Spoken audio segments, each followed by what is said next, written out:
नमस्कार, जय हिंद, वंदे मातरम।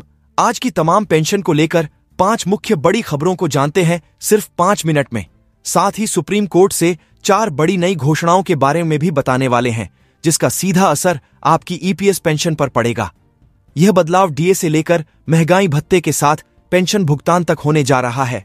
नमस्कार, जय हिंद, वंदे मातरम। सभी ईपीएस 95 पेंशन धारकों की पेंशन को लेकर सुप्रीम कोर्ट से अभी की बड़ी खुशखबरी पेंशन में होने जा रही है। बढ़ोतरी तो कितनी मिलेगी नई पेंशन और पेंशन धारकों के लिए अभी की ताजा बहुत ही बड़ी खुशखबरी मिली है। जो पेंशन धारक है काफी लंबे समय से पेंशन की बढ़ोतरी को लेकर खुशखबरी का इंतजार कर रहे, तो उनके लिए बहुत ही अच्छी लेटेस्ट अपडेट मिली है कि आपकी एम्प्लॉय पेंशन स्कीम है उसमें बहुत इनकी जो कई गुना की बढ़ोतरी बताई जा रही है। और पेंशन है जो आपकी जो 1000 रुपए की मिलती थी, अब नई पेंशन कितनी लागू की जाएगी। ईपीएफओ बोर्ड ने लिया बड़ा फैसला। तो आपकी पेंशन से जुड़ी अभी की लेटेस्ट अपडेट मिली है, जिसके अनुसार पेंशन धारकों की मिनिमम पेंशन 1000 रुपए की जगह कितना लागू होगा। जो पेंशन धारक के 4 सूत्रीय मांगों को लेकर काफी लंबे समय से सरकार से इंतजार कर रहे हैं कि सरकार और सुप्रीम कोर्ट फैसला जो पेंशन को लेकर करे। तो वैसे में अब आपका जो पेंशन है कितना नया लागू होगा। 1000 रुपए की जगह 7500 रुपए मिलेगा, 8500 रुपए या फिर 9000 रुपए की पेंशन मिलेगी। तो इस तरह की अपडेट मिली है। तो इसमें क्या पूरी सच्चाई होने वाली है कि आपकी जो अभी पेंशन नया होगा वो कितना मिलेगा और इसको लेकर अधिकारी का क्या फैसला होने वाला है सुप्रीम कोर्ट और सरकार का। तो आज दिन भर की छोटी बड़ी सभी पेंशन जुड़ी अपडेटों को जानेंगे। उससे पहले आपसे एक रिक्वेस्ट है कि चैनल पर पहली बार आए तो चैनल को सब्सक्राइब जरूर कर दीजिएगा। तो वैसे में अगर बात करें पेंशन जुड़ी आपके लिए अपडेट मिली है एनएससी की टीम के द्वारा भी, और जो सुप्रीम कोर्ट से भी अपडेट मिला है और वित्त मंत्रालय से भी अपडेट मिला है। तो इन 3-4 जो अपडेट मिले हैं आपके लिए, जो कि इन अपडेटों को जानेंगे वीडियो में। तो आप इस वीडियो को ध्यान से देखते रहिएगा और चैनल पर पहली बार आए तो सब्सक्राइब जरूर कर दीजिएगा। तो सबसे पहले इस तरह के जो वित्त मंत्रालय से आपकी पेंशन जुड़ा फैसला बताया जा रहा है।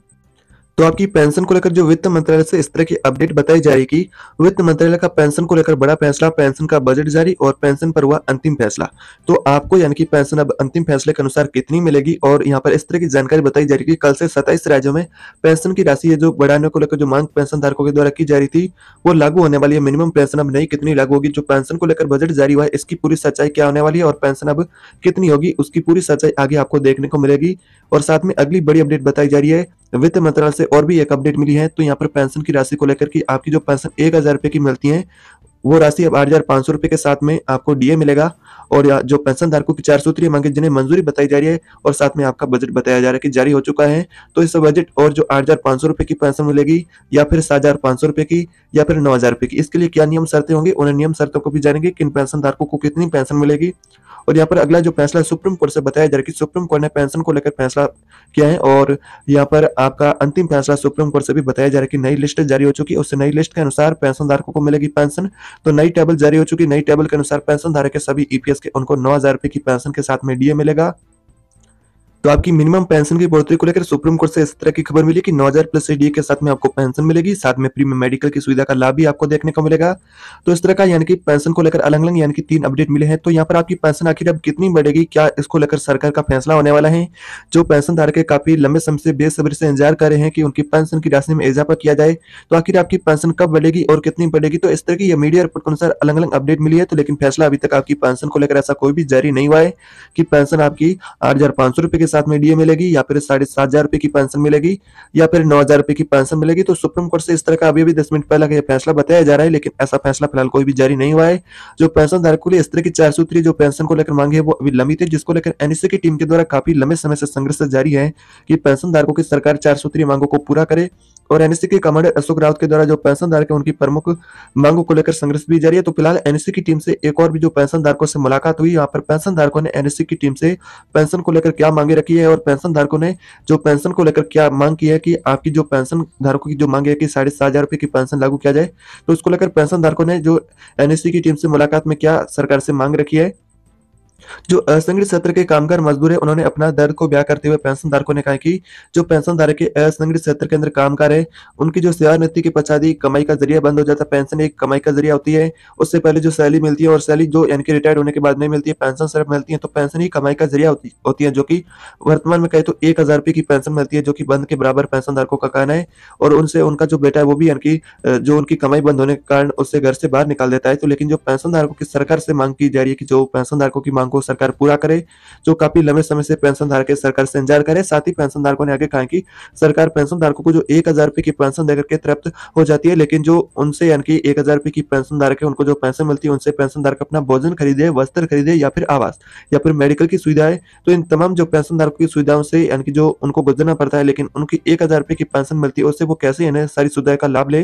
तो वैसे में पेंशन धारकों ने आगे कहा है कि जो विधायक है, सांसद है, उनको सरकार यानी कि प्रत्येक टर्म की सामाजिक सेवा भी देती है, साथ में पेंशन के रूप में मोटी रकम भी देती है और सुविधाएं भी जीवन भर यानी कि उनको मुहैया कराती है। लेकिन जबकि इन लोगों ने कोई भी अंशदान नहीं दिया है, फिर भी उन सारे यानी कि उन पेंशन धारक है उनको लाभ नहीं मिलते और जो नेता लोग हैं उन सभी को ये लाभ मिलते हैं। तो पेंशन धारकों ने आगे मांग की है कि गरीब एवं बूढ़े पेंशन धारक है जिन्होंने राष्ट्र की अर्थव्यवस्था में सूखी रोटी खा करके गुजारा करने वाले और उन्होंने योगदान दिया है, कामगार बुजुर्गों को अंशदान करने के बावजूद भी जो 1,000 रुपए का पेंशन दिया जाता है, जिसके चलते उन गरीब बूढ़े पेंशन धारकों को यानी कि पेंशन धारकों की कोटी में रख करके उनकी सारी सुविधाएं भी छीन ली जाती हैं, जो कि देश के अन्य गरीब बूढ़े लोगों को सरकार देती है। जबकि अजब का खेल होता है और इस गजब के लोकतंत्र में इस तरह का पेंशन धारकों ने कहा है। साथ ही अगली बड़ी अपडेट मिली है ईपीएफओ से कि ईपीएफओ आपका वेतन लिमिट बढ़ाने को लेकर तैयारी कर रहा है। तो इसके लिए कर्मचारी भविष्य निधि संगठन के तहत जो सामाजिक सुरक्षा का दायरा बढ़ाने की योजना बताई जा रही है, जिसके तहत पीएफ खाते में योगदान के लिए जो न्यूनतम वेतन आपका 2014 के संशोधन के तहत 15,000 रुपए का, जिसे बढ़ा करके 21,000 रुपए किया जा सकता है। पेंशन धारकों के द्वारा ये मांग की जा रही है और ये फैसला अगर होता है तो सभी पेंशन धारकों की पेंशन की राशि में सीधा यानी कि इजाफा होने वाला है। इसका सीधा मतलब ये होगा पीएफ और अंशदान खाते में आपका अधिक जाएगा पीएफ और पेंशन की राशि में, तो आपको अधिक फायदा होगा। तो इस प्रस्ताव को लेकर दोबारा यानी कि चर्चा शुरू हो चुकी है। पीएफ के लिए वेतन लिमिट बढ़ाने को लेकर यह प्रस्ताव पिछले कई वर्षों से लंबित था। इस मामले से जुड़े एक अधिकारी ने बताया कि हम सभी विकल्पों का मूल्यांकन भी कर रहे हैं और सरकार इसके द्वारा संबंध में जो नई सरकार आएगी उसके द्वारा संबंध में निर्णय लिया जा सकता है। ऐसा करना यानी कि पेंशन धारकों की सामाजिक सुरक्षा में एक मजबूत कदम होगा। साथ ही अधिकारियों के अनुसार वेतन सीमा से सरकार और निजी क्षेत्र दोनों पर भारी वित्तीय प्रभाव भी पड़ेगा, लेकिन पेंशन धारक लाखों श्रमिक है उनको इसका फायदा होगा, जो कि वर्तमान में जो श्रमिक है जिनका मूल वेतन 15,000 रुपए से अधिक है, लेकिन गणना जिनकी 15,000 रुपए के हिसाब से की जाती है, तो उन सभी श्रमिक है लाखों श्रमिकों को फायदा होगा। नए यानी कि श्रमिक वो भी जुड़ पाएंगे।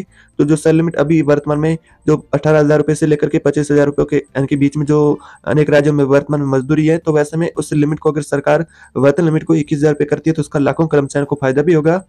अगर बात करें 2014 में संशोधन हुआ था, जिसके बाद एक बार फिर से संशोधन को लेकर जानकारी मिली है। तो कर्मचारी राज्य बीमा निगम में वेतन सीमा इससे ज्यादा है, तो वहां 17 से 2000 यानी कि 17 से ही 21,000 रुपए का उच्च वेतन सीमा है। सरकार के भीतर भी इस बात पर सहमति है कि जो दो सामाजिक सुरक्षा योजनाओं के तहत वेतन सीमा को एक जैसा किया जाना चाहिए और ईपीएफओ और ईएसआईसी यानी कि रोजगार एवं श्रम मंत्रालय यानी कि रोजगार एवं श्रम मंत्रालय की जो यानी कि इस तरह की प्रशासन नियंत्रण में है। और वैसे में बात करें तो अभी आपका योगदान कितना होता है, अगर आपका मूल वेतन बढ़ता है तो फिर आपका कितना योगदान होगा। तो यानी कि अभी 12% का आप योगदान करते हैं, जिसमें से भविष्य निधि में आपका पैसा जाता है, उनमें से 8.33% कर्मचारी पेंशन योजना में, शेष की राशि 3.67% पीएफ खाते में जमा की जाती है। तो वैसे में अभी आपका योगदान है जो कि 15,000 रुपए, अगर ये बढ़ करके 21,000 रुपए हो जाता है तो उस हिसाब से आपको कितना योगदान होगा और आपका जो यानी कि पीएफ में अंशदान कितना होगा। तो अगर बेसिक सैलरी लिमिट 21,000 रुपए हो जाती है तो कर्मचारी का पीएफ में योगदान भी बढ़कर के 2,520 रुपए हो, जो अभी 1,800 रुपए है, वही नियोक्ता भी इतना ही योगदान करेगा, जिससे कि 1,749 रुपए पेंशन खाते में जाएंगे। शेष की राशि यानी कि 771 रुपए की वो राशि यानी कि पीएफ खाते में जमा होगी। तो इस तरह का आपकी वेतन लिमिट को लेकर जानकारी बताई जा रही है। फिलहाल चर्चा हो रही है, आधिकारिक वेतन लिमिट को लेकर कोई अपडेट नहीं हुआ, न सुप्रीम कोर्ट से ईपीएफओ से जो यानी कि बताई जा रही है जानकारी। जो पेंशन धारक है उनकी मांगे अभी लंबित है, फैसला आना अभी बाकी है। जो केंद्र के अंदर नई सरकार आएगी उसके द्वारा इस संबंध में फैसला लिया जा सकता है, लेकिन कंफर्म अभी तक अपडेट पेंशन की बढ़ोतरी को लेकर नहीं मिली है।